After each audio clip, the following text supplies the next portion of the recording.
Welcome to the PSS. Previous લેક્ચરમાં આપણે જે ટોપિક ડિસ્કસ કરેલો હતો એ તો features of the good સેલ્સમેનશિપ.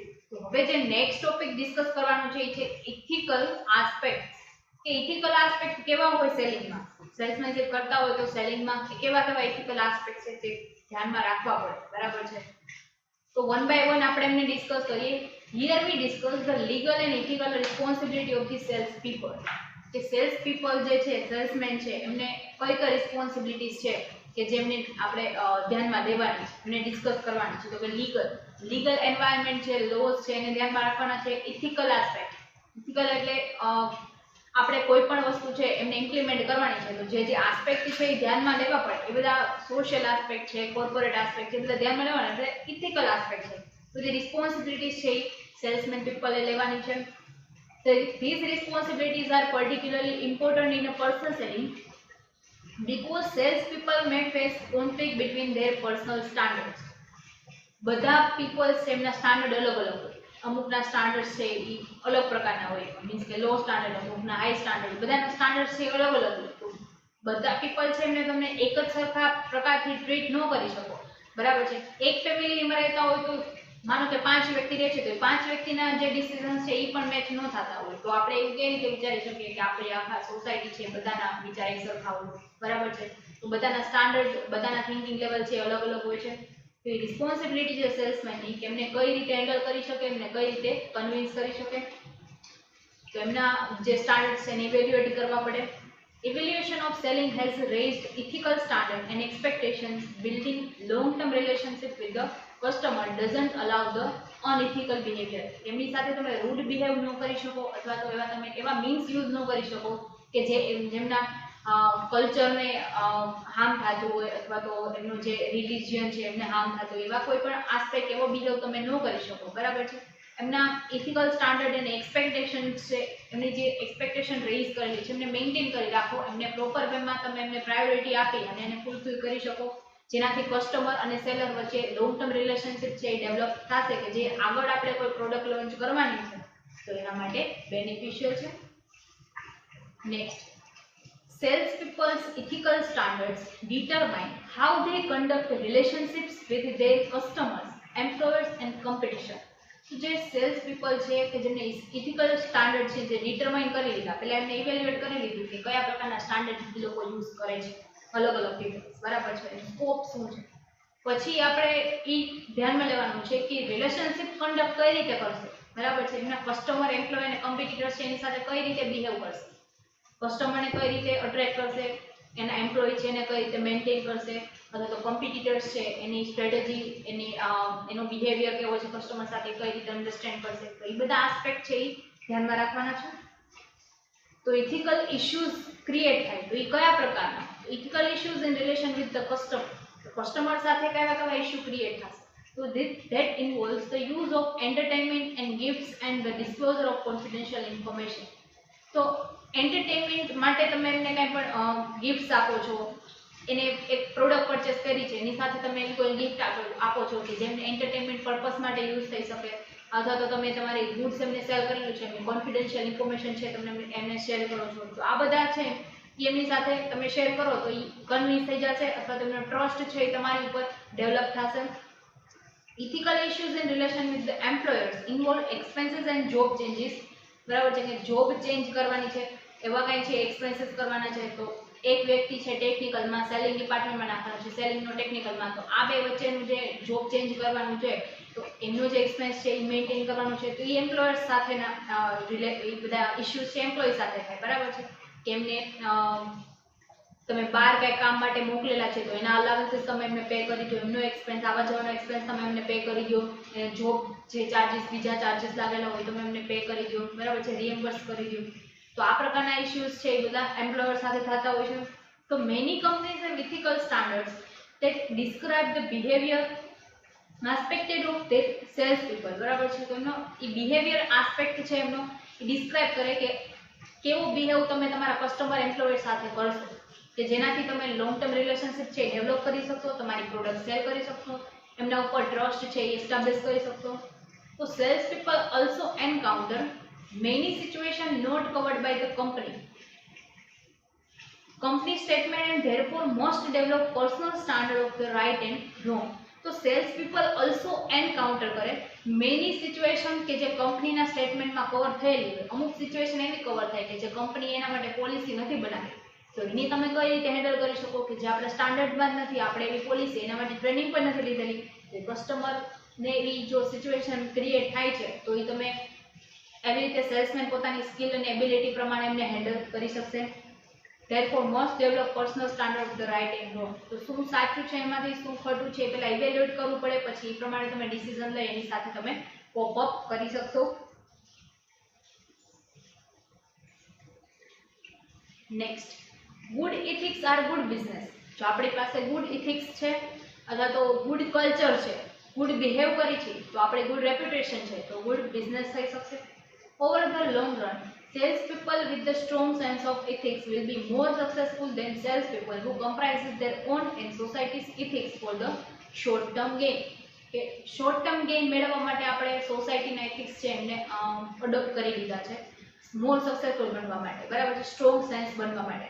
But એ જે શોર્ટ ટર્મ માટે આપણે ગેઇન કરેલા છે જેનાથી શોર્ટ ટર્મ ગેઇન થશે, બરાબર છે, શોર્ટ ટર્મ અપ્લાય કરેલા છે, હવે એમને લોંગ ટર્મ માટે કઈ રીતે અપ્લાય કરી શકશું, લોંગ ટર્મ મેન્ટેનન્સ કઈ રીતે થશે, એના માટે આપણે જે કાંઈ પણ આસ્પેક્ટ બનાવવાના છે, એના માટે પોલિસીસ બનાવવાની છે, સ્ટ્રેટેજી બનાવવાની છે, તો એ આપણે બનાવી શકશું જેનાથી આપણે સક્સેસફુલ વધારે થઈ શકીએ.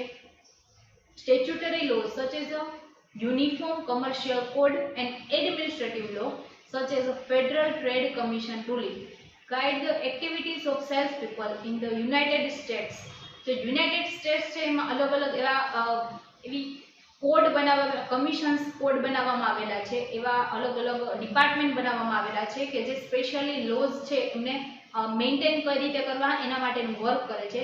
જેમ કે સ્ટેચ્યુટરી લો છે, એડમિનિસ્ટ્રેટિવ લો છે, લેબર લોઝ છે, બધા અલગ અલગ લોઝ છે કે જેના માટે એને અલગથી કોડ કમિશન બનાવેલા છે.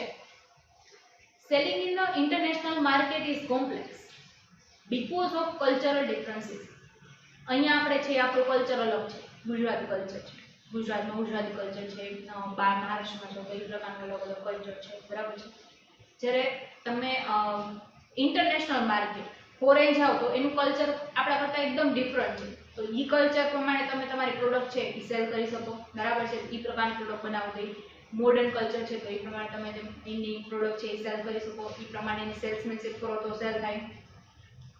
So because of cultural differences in ethical judgment and laws that relate to the sales activity in a various countries, so various countries માં various differences હોય, cultural differences હોય, તો અલગ અલગ various methods are used by the salesman for selling purpose. તો અલગ અલગ salesman છે તો અલગ અલગ મેથડ યુઝ કરતા હોય સેલિંગ એક્ટિવિટી કરવા માટે, બરાબર છે, તો કલ્ચર વાઇઝ છે સેલિંગ મેથડ છે એ ડિફરન્ટ કરવી જ પડે. સ્કોપ એન્ડ ફંક્શન ઓફ સેલ્સમેનશિપ, બરાબર છે, તો આ આપણો નેક્સ્ટ ટોપિક છે. તો હવે આપણે એમને ડિસ્કસ કરીએ. એમાં ટોટલ 5 સ્કોપ અને ફંક્શન્સ છે, તો કયા કયા છે, તો કે applicable to all, increase efficiency, depends upon the selection, demand creation and depends upon the sales policy. તો આ 5 છે ને સેલ્સમેનશિપના સ્કોપ છે કે જેનાથી આપણી સેલ્સમેનશિપ છે એ વાઇડ થઈ શકે, એનો સ્કોપ વધી શકે, પ્રોફિટ વધી શકે. તો વન બાય વન આપણે ડિટેલ ડિસ્કસ કરશું. Applicable to all, it can be made applicable for all the types of good and services, બરાબર છે, તો બધા ટાઈપના ગુડ સર્વિસીસ, ફૂડ આઇટમ છે, ડ્યુરેબલ ગુડ્સ છે, નોન ડ્યુરેબલ ગુડ્સ છે, બધા ટાઈપના ગુડ માટે આપણે આ સેલ્સમેનશિપ તો અપ્લાય કરી શકીએ. In a modern world, we find the salesmanship for the almost each and every product and service that we find around us. આપણી આજુબાજુમાં જેટલા પણ ગુડ સેલ થાય છે, જેટલી પણ સર્વિસ પ્રોવાઈડ થાય છે, બધામાં આપણે સેલ્સમેનશિપ તો અપ્લાય કરી જ શકીએ. સેલ્સમેનશિપથી આપણું સેલ્સ છે વધી શકે, એટલે બધા માટે એપ્લિકેબલ છે. આ એક સ્કોપ છે કે બધા માટે સેલ્સમેનશિપ છે એપ્લિકેબલ છે. Second, increase efficiency. તો એફિશિયન્સી કઈ રીતે ઇન્ક્રીઝ થાય કે salesmanship helps in increasing the efficiency of goods and services. આપણે જે ગુડ સેલ કરીએ છીએ અથવા તો સર્વિસ પ્રોવાઈડ કરીએ છીએ તો એની એફિશિયન્સી છે ઇન્ક્રીઝ કરીએ અથવા તો એની ઇન્ક્રીઝ કઈ રીતે થઈ શકે એફિશિયન્સી, એ પ્રોડક્ટ છે એ તો એના કેરેક્ટરિસ્ટિક્સ છે જેનાથી તો એ બાયરને અટ્રેક્ટ કરે જ છે. હવે સેલ્સમેન છે એ આપણને હેલ્પ કરી શકે એ પ્રોડક્ટ અથવા તો એના કેરેક્ટરિસ્ટિક્સને અલગ વેથી જ પરફોર્મ કરવામાં, બરાબર છે. તો એ ઇન્ક્રીઝ એની એફિશિયન્સી છે ઇન્ક્રીઝ કરી શકે ગુડ્સ અને સર્વિસની, બરાબર છે. ઇનોવેટિવ વેમાં એ સેલ કરી શકે. હવે માનો કે ફોર એક્ઝામ્પલ આની પહેલાં આઈ થિંક મેં તમને એક્ઝામ્પલ આપેલું છે કે દિલ્હીમાં એક પાનવાળું છે કે જે એમનું પાન છે એ સેલ કરે છે. તો એ પાનની ક્વોલિટી અથવા તો એમના ટેસ્ટમાં કાંઈ ચેન્જીસ નથી આવતો, બટ એમના ઉપર ફાયર લગાવી અને ઇન્સ્ટન્ટ તમારા મોઢામાં મૂકી દે. તો એ એક ઇનોવેટિવ વે છે કે જેનાથી સેલ કરે છે, બરાબર છે. આ સેલિંગ મેથડ છે કે એના ટેસ્ટ અને ક્વોલિટીમાં કાંઈ ચેન્જ નથી આવતો, બટ બસ એક ઇનોવેટિવ વે છે કે જેનાથી વધારેમાં વધારે કસ્ટમરને તમે અટ્રેક્ટ કરી શકો, બરાબર છે. તો we came to know about them. Because of salesmanship, most of the customer change their buying decisions. જેનાથી આવી રીતે અલગ અલગ સેલિંગ મેથડ તમે યુઝ કરો તો તમે એમના ડિસિઝન્સ છે એમને ચેન્જ કરી શકશો. Perhaps, એટલે કે તદુપરાંત, it may not be feasible in absence of salesmanship.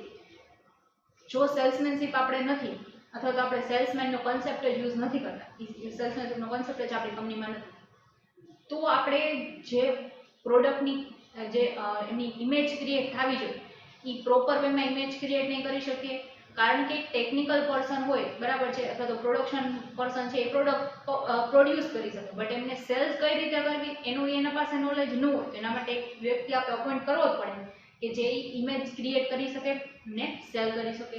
જો એબ્સન્સ હોય સેલ્સમેનશિપની તો એ ફિઝિબલ નથી કંપની માટે. Third point, depends upon the selection. તો ડિપેન્ડ અપોન ધી સિલેક્શન ઉપર આપણે ડિપેન્ડ કઈ રીતે રહી શકીએ. તો as we know that salesmanship depends upon the human approach, કે આપણે હ્યુમન સાથે ડીલ કરવાની છે, હ્યુમન બીંગ સાથે ડીલ કરવાની છે, અલગ અલગ વ્યક્તિઓ અલગ અલગ નેચરના છે એમની સાથે ડીલ કરવાની છે. If a true person is not selected as a salesman, then there are chances of adverse result. જો કોઈ પર્સન આપણે એવો સિલેક્ટ કરેલો છે કે જે પબ્લિક સાથે કોન્ટેક્ટમાં આવવાનું પસંદ નથી કરતો, અથવા તો એવો પર્સન સિલેક્ટ કરેલો છે કે જેમને સામેવાળાના નેચર, સામેવાળાનું કલ્ચર છે એ ડિફાઇન નથી કરી શકતો, તો એવો પર્સન તમે સિલેક્ટ કરી લીધો છે તો જેના કારણે આપણી કંપની ઉપર એડવર્સ ઇફેક્ટ છે આવી શકે, કંપની લોસમાં જઈ શકે, પ્રોડક્ટ સેલ થતી બંધ થઈ શકે, બરાબર છે. એમની ઇમેજ છે એ એડવર્સ વેમાં ક્રિએટ થશે, બરાબર છે. તો આપણે સાચો પર્સન, રાઇટ મેનકાઇન્ડ છે એમને સિલેક્ટ કરવો પડે. તો આ જે સેલ્સમેનશિપ આખું છે એ સિલેક્શન ઉપર ડિપેન્ડન્ટ છે. કેવો પર્સન તમે સિલેક્ટ કરો છો સેલ્સમેનશિપ કરવા માટે, બરાબર છે, એના ઉપર ડિપેન્ડન્ટ છે. Besides this, at the time of selection of salesman, his commission, work, training, it must be decided.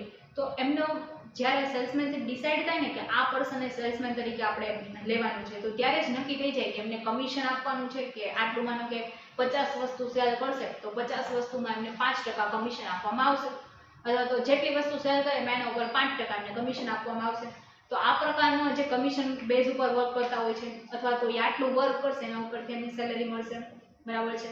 તો એ સેલેરી એમની ડિસાઇડેડ હોય, અથવા તો એમનું વર્ક કેટલું કરવાનું છે, કયા એરિયામાં કરવાનું છે, એની ટ્રેનિંગ, બધું છે એ સિલેક્શન ટાઈમે છે એ ડિસાઇડ કરવામાં આવે છે. તો બધું સિલેક્શન ડિપેન્ડ કોના ઉપર છે, તો કે સિલેક્શન ઉપર. Four, demand creation. Demand create મેં તમને આગળ સમજાવેલું હતું ક્રિએશન ઇન ડિમાન્ડમાં, કે તમે ક્રિએટ કઈ રીતે કરી શકો, તો કે ન્યૂ માર્કેટ ફાઇન્ડ આઉટ કરો, અથવા તો તમારો બિઝનેસ એક બીજી જગ્યાએ પાછો લોકેટ કરી અને ન્યૂ એમની જો તમે ન્યૂ અર્નિંગ કરી શકો, બરાબર છે. ન્યૂ પ્રોસ્પેક્ટિવ કસ્ટમર્સ છે એ ફાઇન્ડ આઉટ કરી શકો, કારણ કે તમને ડિમાન્ડ કયા ફોર્મમાં મળવાની છે, તો કે ન્યૂ કસ્ટમરના ફોર્મમાં, અથવા તો તમે તમારી જે પ્રોડક્ટ સેલ કરો છો એમાં ઇનોવેટિવ વે અથવા તો ઇનોવેટિવ કેરેક્ટર છે એ તમે એડ કરો, જેનાથી તમે સેલ કરી શકશો. તો આ બધું છે એ સેલ્સમેનશિપ એમાં હેલ્પ કરશે. In the absence of salesmanship there may be variety of goods and services that have no demand.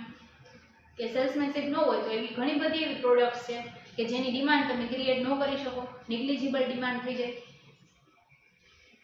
Fifth, depend upon the sales policy. આ લાસ્ટ પોઈન્ટ છે કે સેલ્સ પોલિસીની ડિપેન્ડ કોના ઉપર છે સેલ્સ પોલિસી, તો કે salesmanship is closely associated with the sales policy framed the management of the company.